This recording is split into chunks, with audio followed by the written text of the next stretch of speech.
Welcome to Pinkerite, Steven Pinker, the intellectual dark web, and race science. I'm Nancy McClernand.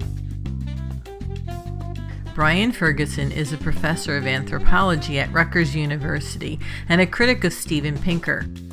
Ferguson has criticized Pinker's support for the natural history of Ashkenazi intelligence hypothesis and Pinker's claims about prehistoric violence. I spoke to him about both issues in this interview. The interview was recorded at a diner in Manhattan, so you will hear some background noise. The interview has been edited for brevity and clarity. I began by asking Ferguson about his early career and relationship with Marvin Harris. Yeah, I went to Columbia University, trained by Marvin Harris, Morton Fried, and others. It was four-field anthropology then, which was cultural anthropology, biological anthropology, and archaeology, and linguistics. I don't do linguistics, but I do history. I've added history to the four fields. Barbara Price was a clear-cut cultural materialist. There's a lot of other people who are, but they don't call themselves that. But, I'm comfortable with being a loner. Marvin was inspirational to me, and I did influence him. A big thing for me in my intellectual development, one of his big ideas was emic and etic, And so he published a paper on the emic and etic distinction. And as a graduate student, I looked at that paper and I said, this emic-etic distinction was confounding two different distinctions, which was emic being the native's point of view and the etic being the outside observer, with emic being mental and etic being behavioral. And I said, no, those are different. And I went in to talk to Marvin, and Marvin at first he just published a paper on this, but after about a week he came back and said, you're right. And that was really what gave me the courage to, if I think something's right, I'm going to say it's right. But the field of cultural materialism, it's not really a field, but I still do it. I still find it very useful. My cultural materialism is different from Marvin's. I wrote a paper called Infrastructural Determinism, which laid out exactly how it's different. And Marvin had mixed feelings about that, but it was a modification of cultural materialism, still within the framework. And I think that's, part of it is cultural materialism isn't current, and for one reason is that anthropologists have gone to smaller stories. They looked at, the emics is very large, but besides that, cultural materialism is talking about cross-cultural comparison and generalization. There's not that much of that going on in anthropology today.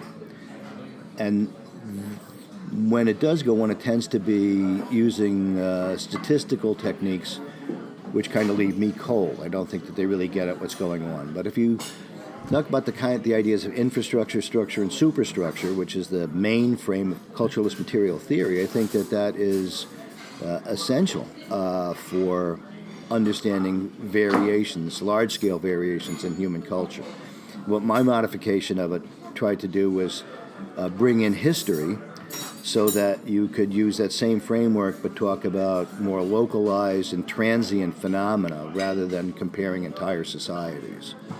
But it's still cultural materialist theory. I can tell you that Marvin told me that he never saw anyone reading one of his books. I saw one on the subway one day and I told him, and he was thrilled. I love the books that Marvin Harris wrote for a general audience, especially Cannibals and Kings and Cows, Pigs, Wards, and Witches. And after I read them, I went on to read Harris's academic works, such as The Rise of Anthropological Theory and Cultural Materialism, The Struggle for a Science of Culture.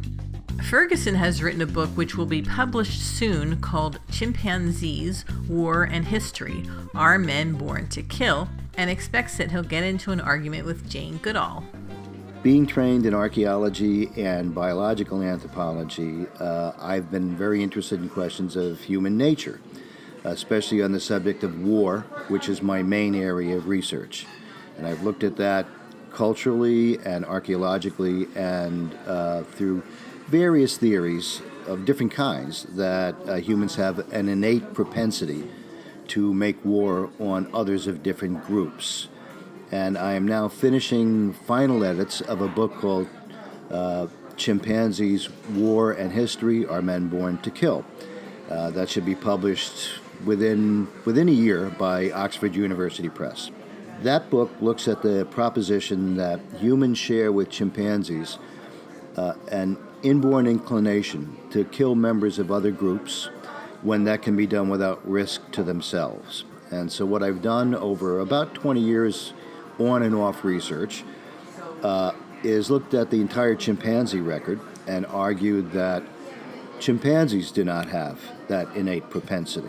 The chimpanzees do sometimes kill members of other groups, and sometimes in ways that look a lot like human raiding.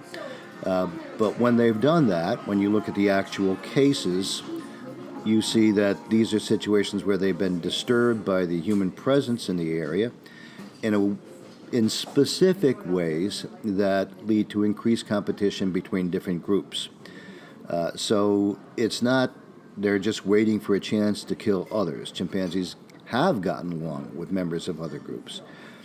And then I take that to what it means about human nature, which connects up with work I've done over the years about archaeology and war, showing that, and this is a huge, huge area of debate right now, the idea that human beings, and Steven Pinker endorses this, that human beings have a history of, in the archaeological record, of violent death of somewhere between 15 to 25% of the population, or sometimes adult male population, is an absurd notion that comes from cherry-picking reports of the most violent cases and not looking at the overall findings of archaeology in any area, the Near East, North America, Europe.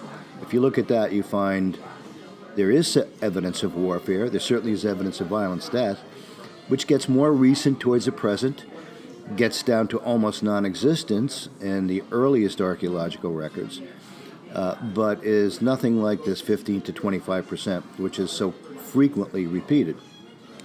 So that's what I've been working on, and that work has brought me into contact with other issues of human nature, such as issues of race and IQ, and that's what led me to take up the challenge when that paper, Natural History of Ashkenazi Intelligence, came out.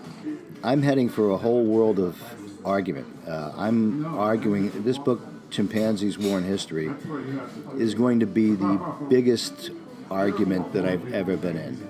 So right now, that's the one I'm preparing for. I mean, if you're arguing against Richard Wrangham and Jane Goodall, you better have your head focused on what you're doing. You're going to argue with Jane Goodall? Yeah, with great respect for her as a scientist, and as a scientist, another scientist should be able to evaluate and disagree with her positions, and that's what I'm going to be doing. That's what I do. So I'm just focused on that right now, and I'm having difficulty just finding out how many papers are coming out with the frequency that they are on this great war, on the war over human nature. It's surprising to me that the mainstream press has not caught on to this yet, because it is so contentious, but it's entirely within the academic world at this point. I've talked about it, but it's still, it will, I think, come out eventually. And when it does, it's just, it goes to people who study hunters and gatherers, it goes to people who do archaeological work, people who study chimpanzees, people who study human evolution. All these different fields come together in this one great debate that's developing now. One of Ferguson's most important papers, in my opinion, is on the theories about why the Yanomami of Brazil make war. In the paper, he debunks claims that evolutionary psychologists such as E.O. Wilson, Margot Wilson, and Martin Daly have made based on the fieldwork of Napoleon Chagnon. Well, I wrote a paper called Materialist Cultural and Biological Theories of Why Yanomami Make War, and I give these three different positions. And when I came to the biological theory, I must admit, I was trying to, stick a needle into people here. that there's a lot of different biological theories that have been offered, and the Yanomami is the go-to case for most biological anthropologists because Napoleon Chagnon is the champion of sociobiology, so it's natural to go to him. He's got his own biological theories, but there are other biological theories that have referred to the Yanomami. So what I wanted to do was to look at these other biological theories and then go to what Chagnon, and there I only used Chagnon, just what Chagnon himself, not other people, said, to show that their theories were completely at variance with what Chagnon himself had written.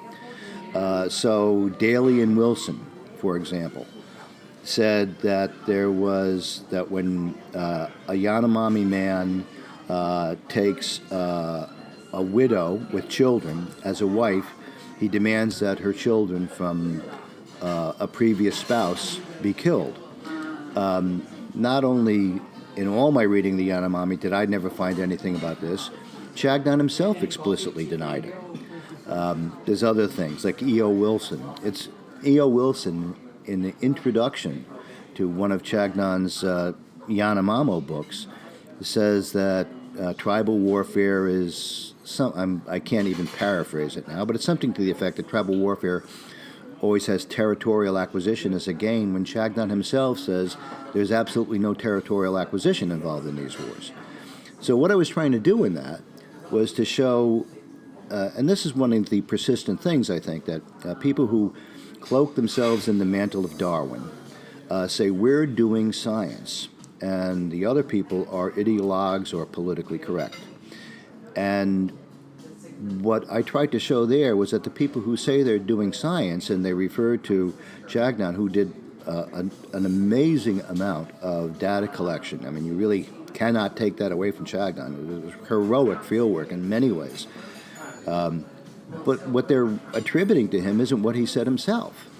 So if you say, we're doing the science, get it right.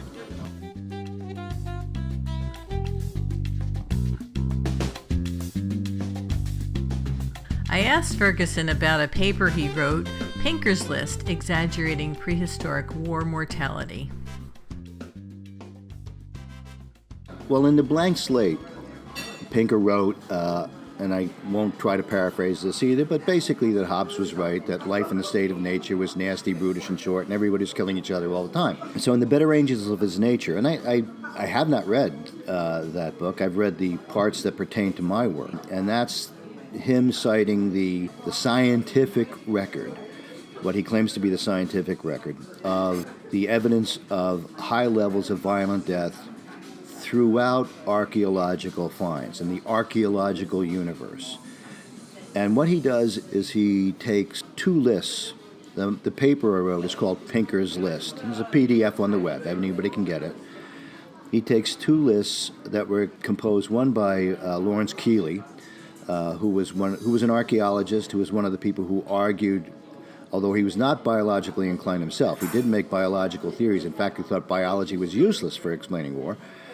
But he was Hobbesian, and he thought that war had existed throughout our archaeological past, and he provided a list of cases that show high levels of violent death. In these archaeological, what I mean by that, in these archaeological sites, you find 13 skeletons, and 2 of them with embedded arrow points or crushed skulls that occurred at the time of death, things like that, are indications that they died violently. So he came up with one list. And then there's another author, Bowles, who with a co-author, Choi, I'm not sure whether it was both of them who provided this list, came up with another list of similar cases. So what Steven Pinker did was, and this is why it's called Pinker's List, is he combined these two, the one by Bowles and maybe Choi, and by Keeley into one list, and it gave you 21 cases where you could say that the average violent death in these cases was 15 to 25%, or sometimes higher, up to 60% of the population.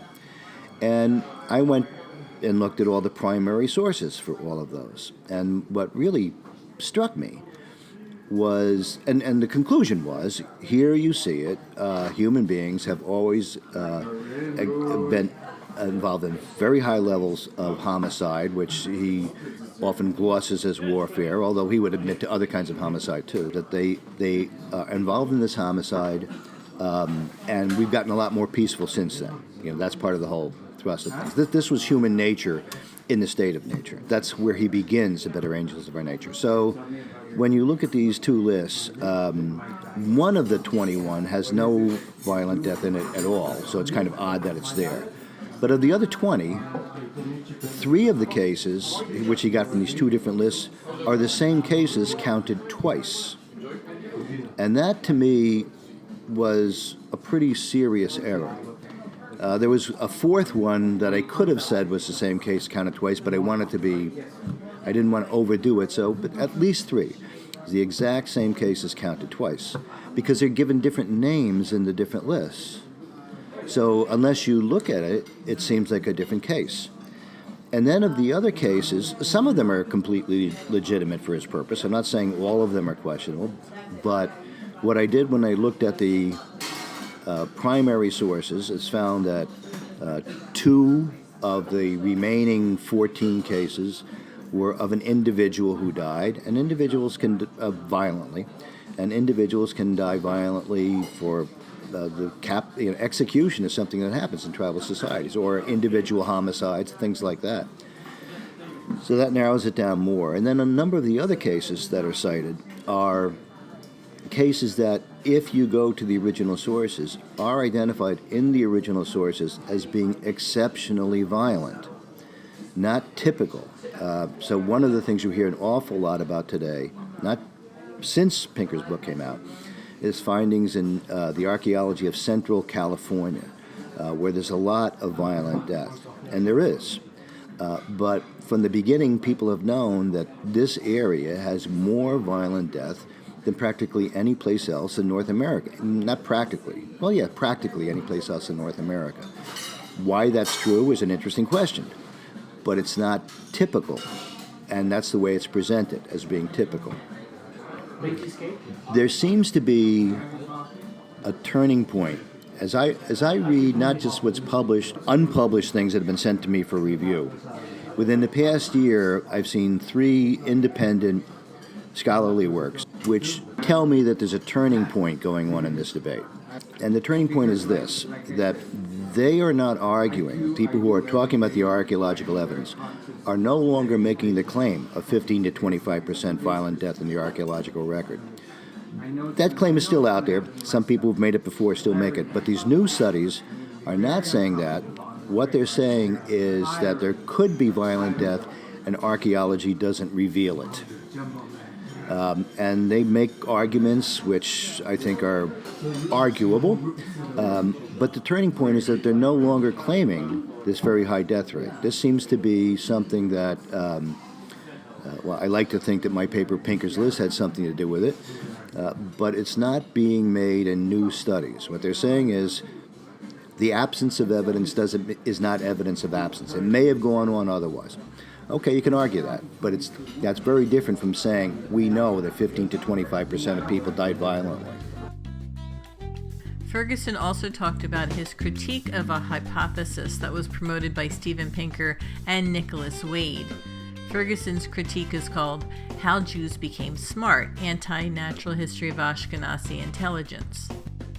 The basic hypothesis was that Ashkenazi Jews have 18 inherited physical conditions that are bad for the health, some fatal, some just uncomfortable.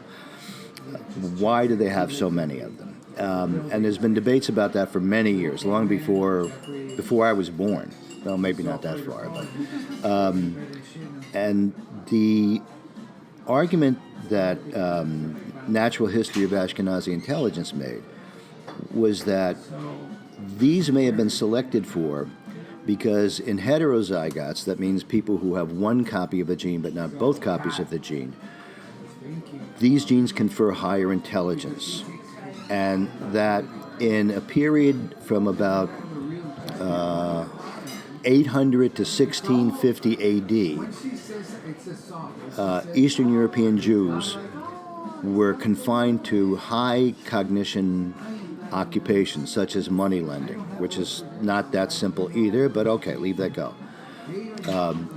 And so having one copy of the gene gave them higher intelligence, and that offset the deaths or other diminished reproduction from having two copies of the gene or otherwise.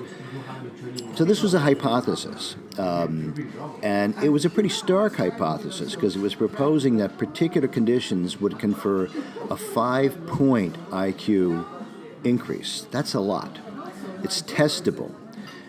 It was proposed in the journal which was formerly called the Eugenics Review, and it got a tremendous amount of attention. Nicholas Wade brought it to the readers of the New York Times twice. Now, one question is, why is an untested hypothesis getting so much attention? You would think that if they found evidence for it, but there was no evidence. This was an untested hypothesis. Steven Pinker helped legitimize this. Well, what struck me was that him saying that it was good science, and when you actually look at the science, it's not good science. I mean, they get the wrong diseases in some cases. If you look at their proposition that these different diseases, just the idea that these diseases boost IQ, if you look at the actual science of it, that's not what it says. So you don't say that something that's not good science is good science without diminishing your own credibility. The whole thing is always, we're doing the science, our opponents are politically correct, head in the sand, ideologues. I've always believed in everything I write, you have to accept what the evidence is. You can't just say no. And one of the things that it no longer surprises me, because I'm so used to it, is when people are arguing with me on the biological side, or arguing with my position, they simply don't cite my work. They pretend it's not there. And it strikes me as you're not being honest. If someone comes up with a very strong critique of your position, and you pretend it hasn't happened, when everybody knows it's out there, it's not like in some obscure journal, it's cited by a lot of other people. When you just pretend it's not there, you're not being honest. You have to confront the critics. I do, but if you just say, like Chagnon's claim that killers have more children than non-killers, continues to be cited, when that is the most thoroughly disproven claim, I think, in anthropology. It's just that no one can look at the arguments against that and still pretend that it's valid. Yet they just ignore all the arguments against it and go on blithely by citing it. The hypothesis was presented in a paper called Natural History of Ashkenazi Intelligence, which was written by Gregory Cochran, Jason Hardy, and Henry Harpending. It turns out Harpending, who died in 2016, has his very own extremist entry in the Southern Poverty Law Center's website. Ferguson's next project is on the origins of New York gangsters. Yeah, but the next project, which I'm already on now, is the origin of gangsters in New York. So it comes out of my work on the police for many years. But did you see the movie Gangs of New York, and what did you think of it? If you look at the video Real Gangs of New York, I'm in that, and it's when I still had color in my hair. The movie it had a kind of poetic validity to it, but it wasn't supposed to be historic. Right. It was based on a book by Herbert Asbury called Gangs of New York. And what I'm trying to do, Herbert Asbury was also an inspiration as a great writer who showed this world to us. I'm trying to write a better version, a more historical version of where gangsters came from. So that's the next project. Now, so will that be for a popular audience? It's got potential for that. But then the book on hunters and gatherers afterwards will not be. Well, but I'm looking forward to it. Okay. Thanks to Brian Ferguson for the interview and for his work in anthropology and his work debunking claims promoted by Steven Pinker. And I look forward to his upcoming books on chimps and on gangs of New York. This is Nancy McClernand for Pinkerite. You can also find Pinkerite at pinkerite.com and on Twitter at Pinkerite1. Thanks for listening.